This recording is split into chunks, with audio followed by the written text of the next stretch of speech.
Hi friends, ಇವತ್ತಿನ recipe ಖಾರ pongal. Hotel ಶೈಲಿಯಲ್ಲಿ ಒಂದೊಳ್ಳೆ ಖಾರ ಪೊಂಗಲ್ ತಿನ್ನಬೇಕಂತ ಹೇಳಿದ್ರೆ ಈ ಥರ ಒಮ್ಮೆ ಟ್ರೈ ಮಾಡಿ. ತುಂಬ ಟೇಸ್ಟಾಗಿರುತ್ತೆ. ಇದಕ್ಕೆ ನಾನು 3/4 ಕಪ್ಪು ಅಕ್ಕಿನ ತಗೊಳ್ತಾ ಇದ್ದೀನಿ, ಹಾಗೆ 3/4 ಕಪ್ಪು ಹೆಸರು ಬೇಳೆನ ತಗೊಳ್ತಾ ಇದ್ದೀನಿ. ಇದನ್ನು ಫಸ್ಟಿಗೆ ನೀರು ಹಾಕಿಬಿಟ್ಟು ಚೆನ್ನಾಗಿ ವಾಶ್ ಮಾಡ್ಕೊಳ್ಬೇಕು. ಒಂದು 2ರಿಂದ 3 ಸರಿ.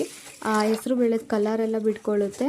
ಆ ಥರ ಚೆನ್ನಾಗಿ ವಾಶ್ ಮಾಡಿಕೊಂಡು ಅದು ನೀರನ್ನು ಚೆಲ್ಲಿ ಇದನ್ನು ಕುಕ್ಕರಿಗೆ ಹಾಕ್ಕೊಳ್ತಾ ಇದ್ದೀನಿ. ಅಕ್ಕಿನ ಹೆಸರು ಬೇಳೆ ವಾಶ್ ಮಾಡಿರೋದನ್ನು ಅದಕ್ಕೆ ನಾನು ಇವಾಗ 4 ಕಪ್ಪು ನೀರನ್ನು ಹಾಕ್ತಾ ಇದ್ದೀನಿ. ಮತ್ತು ಸ್ವಲ್ಪ ಅರಿಶಿನ ಪುಡಿನ ಹಾಕ್ಕೊಂಡಿದ್ದೀನಿ.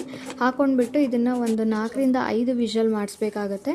ಅದನ್ನು ಸೈಡಿಗೆ ಇಟ್ಬಿಟ್ಟು ನಾನು ಇವಾಗ ಅದಕ್ಕೆ ಒಗ್ಗರಣೆಗೆ ಹಾಕ್ಕೊಳ್ಳಿಕ್ಕೆ ಸ್ವಲ್ಪ ಮೆಣಸು, ಬೆಳ್ಳುಳ್ಳಿ ಹಾಗೆ ಶುಂಠಿನ ಕುಟ್ಕೊಳ್ತಾ ಇದ್ದೀನಿ. ತರ್ತರಿಯಾಗಿ ಕುಟ್ಕೊಳ್ಬೇಕು. ನೋಡಿ, ನಾನು ಇಲ್ಲಿ ತೋರಿಸ್ತಾ ಇದ್ದೀನಿ. ಈ ಥರ ಕುಟ್ಕೊಂಡ್ರೆ ಸಾಕಾಗುತ್ತೆ. ಇದನ್ನು ಸೈಡಿಗೆ ಇಟ್ಕೊಂಡ್ಬಿಟ್ಟು ನಾನಿವಾಗ ಒಂದು ಪಾತ್ರೆ ತೊಗೊಳ್ತಾ ಇದ್ದೀನಿ.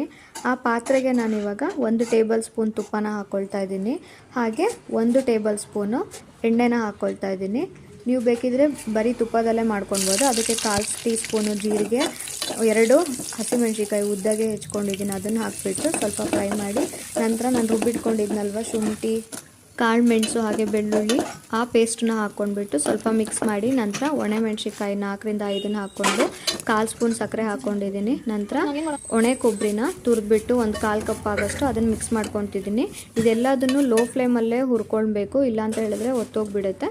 ಸೊ ಲೋ ಫ್ಲೇಮಲ್ಲಿ ಇದನ್ನು ಫ್ರೈ ಮಾಡಿಕೊಂಡು ನಂತರ ನಾನು ಬೇಯಿಸಿಟ್ಕೊಂಡಿದ್ದಂಥ ಅಕ್ಕಿ ಹೆಸರು ಬೇಳೆಗೆ ಇದನ್ನು ಹಾಕಿಬಿಟ್ಟು ಒಂದು 1/4 ಕಪ್ಪು ಅದೇ ಒಗ್ಗರಣೆ ಮಾಡ್ಕೊಂಡಿದ್ದನ್ನೇ ನೀರನ್ನೇ ಸ್ವಲ್ಪ ಕುದಿಸ್ಕೊಂಡು ಹಾಕ್ಕೊಳ್ತಾ ಇದ್ದೀನಿ. ಅದಕ್ಕೆ ರುಚಿಗೆ ತಕ್ಕಷ್ಟು ಕಲ್ಲುಪ್ಪನ್ನ ಬೆರೆಸ್ತಾ ಇದ್ದೀನಿ.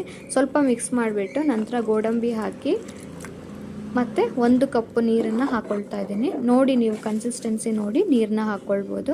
ನಾನಿಲ್ಲಿ ಅಷ್ಟನ್ನು ಹಾಕ್ಕೊಂಡ್ಬಿಟ್ಟು ಚೆನ್ನಾಗಿ ಕುದಿಸಿ ಕೊನೆಗೆ ಕೊತ್ತಂಬರಿ ಸೊಪ್ಪು ಹಾಕಿಬಿಟ್ಟು ಚೆನ್ನಾಗಿ ಮಿಕ್ಸ್ ಮಾಡಿಕೊಂಡ್ರೆ ಸಖತ್ ಟೇಸ್ಟಿ ಪೊಂಗಲ್ ರೆಡಿ ಆಗುತ್ತೆ. ನೀವು ಹೋಟೆಲಲ್ಲಿ ಏನು ತಿಂತೀರಲ್ವ ಅದೇ ಟೇಸ್ಟ್ ನಿಮಗೆ ಕೊಡುತ್ತೆ. ಒಂದ್ಸರಿ ಈ ಥರ ಟ್ರೈ ಮಾಡಿ ಮನೆಯಲ್ಲಿ. ಇದಕ್ಕೆ ಕಾಯಿ ಚಟ್ನಿ ಒಳ್ಳೆ ಕಾಂಬಿನೇಷನು. ಸ್ವಲ್ಪ ತುಪ್ಪ ಹಾಕ್ಕೊಂಡು ಕಾಯಿ ಚಟ್ನಿ ಜೊತೆ ತಿಂತಾಯಿದ್ರೆ ತುಂಬ ಟೇಸ್ಟ್ ಇರುತ್ತೆ. ಇದಾಗಿತ್ತು ಇವತ್ತಿನ ರೆಸಿಪಿ. ಯಾರೆಲ್ಲ ನನ್ನ ಚಾನಲ್ನ ಹೊಸದಾಗಿ ನೋಡ್ತಾ ಇದ್ದೀರಾ ದಯವಿಟ್ಟು ಸಬ್ಸ್ಕ್ರೈಬ್ ಮಾಡ್ಕೊಳ್ಳಿ. ಮತ್ತಷ್ಟು ರೆಸಿಪಿಗಳ ಜೊತೆ